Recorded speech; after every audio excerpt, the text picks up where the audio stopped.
What's going on, you guys? Back with another video. In this video, I want to talk about how narcissists use self-pity to control you. They want people to feel sorry for them so that they can frown upon you and your actions. People normally take the side of the person who speaks the loudest, who's more vocal about their personal life, and the person who keeps quiet and stays private about their personal life. They pretty much throw stones, criticize them, and misjudge them, not knowing the truth. So it's always good to know the facts before you run your mouth. And that goes for any situation, whether a person is a narcissist or not. It helps to find out the truth or just stay neutral until you hear both sides of the story. But of course, narcissists know who to play this game with. They know who to go to. They already have their ducks in a row. And what happens is when you disagree with the narcissist in a way to where they feel like they lost control of the plan. See, they make plans for the both of you. They are known to reserve your time.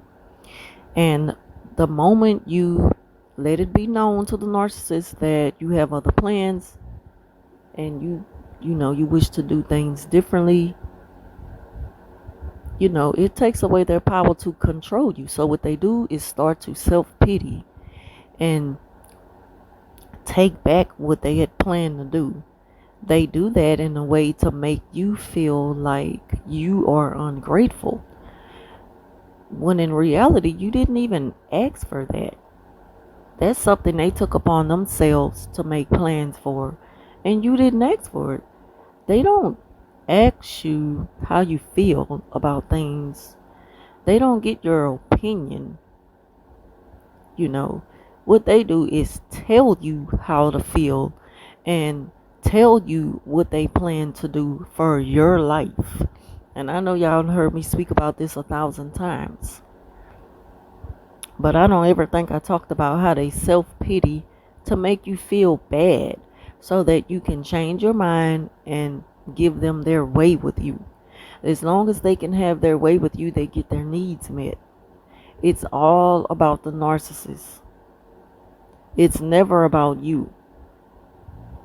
Narcs make plans for people without their knowing. And when they make it known that, okay, well, we're going to do this tomorrow, because they think that they're telling you something you want to hear. And you're like, no, I'm good on that. I think I'm just going to sleep in and relax, cuddle on the sofa and watch TV, watch a couple of movies. And they're like, I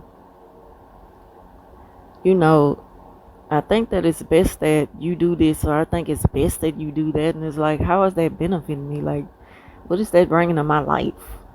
See, it's not even about you. It's all about them and how things make them feel. Narcissists need to be seen as catering to you, treating you well, as being a loving and kind person. They love to throw in your face what they have done for you. And the moment you're like, yeah, but I didn't ask you to do that, they call you ungrateful. But you didn't ask them for that. That's the thing that they fail to realize. I didn't ask you for none of that. That was your tactic to get me as new supply.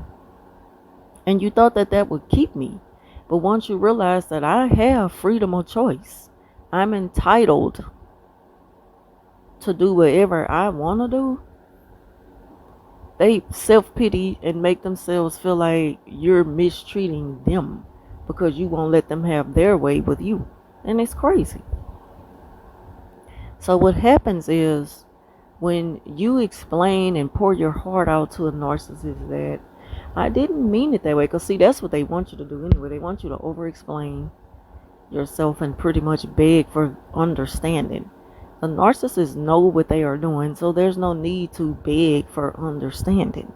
They know what they're doing. So the moment that you express that, look, I didn't mean that I don't mean that I don't want to um you know go out and have fun with you or spend the day with you. It's just that I don't want to do it that way. Like I don't want to go to the Christmas party, or I don't want to go to who's ever engagement party. I don't want to do that.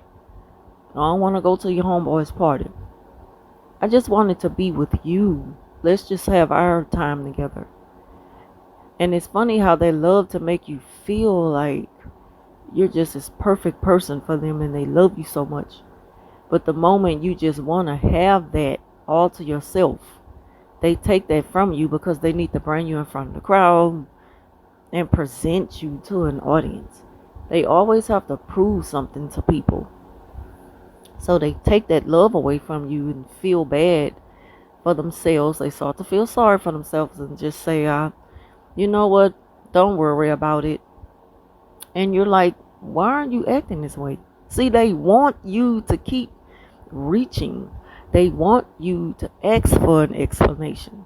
But when you don't play that game with them, you kind of beat them at their own game by not even responding to their childish and tempered behavior. You win by not even responding because they make themselves look very immature and unhinged when they lash out at you because you don't want to do something their way. And you can come at them in the most settled and quiet and calm way, and they still find a reason to get angry for the simple fact that you're telling them no, even though you're giving them no in a nice way. Even nice no's don't stand good with the narcissist. It's either their way or the highway. I'm sorry for the background noise. So again, what happens is the narc finds reasons to punish you or give you the silent treatment. They do the same thing. It's like they all go by the same playbook. All of them. It's crazy. They all go by the same playbook. It's like either the silent treatment or a punishment. And the punishment comes in the form of taking something away from you. So now that you've made it clear to them that it's not that I don't want to be with you at all, I just want to be with you alone. I don't want to go to the party. They have a problem with that. So it's like, well, if you don't want to do what they want to do, they don't want to do nothing at all with you. See what I'm saying? That's why I said it's so fake and phony how they want people to think they just love you. Ooh, they just love you down, and you know, they'll do anything they can to have you forever. And then when you're like, you know, you're expecting that moment from them all the time, they just up and turn, and it becomes this Jekyll and Hyde moment with them. You start to see the mask slip, and you see this angry person just out of nowhere express how ungrateful you are. And it's like, how am I ungrateful? I just want to be with you.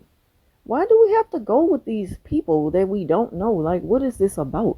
I don't know these people. I don't want to get to know these people. I just want to be with you. They have a problem with that. Again, they punish you, take things from you, and yeah, they do that as a way to self-pity until you give in. And then they also go the extra mile by mentioning any future plans. What they do is they create new rules. They constantly move the goalposts and say things like, and for future reference, like for now on, we don't have to spend time together at all. Maybe we can just cut back to, seeing each other maybe once a month. They say stupid things like that. Just childish. Very childish behavior. So when you see yourself dealing with things like that from a person, maybe it's time to question them and their intentions with being with you. Maybe you're dealing with a narc and they self-pity when they can't control you, and have their way.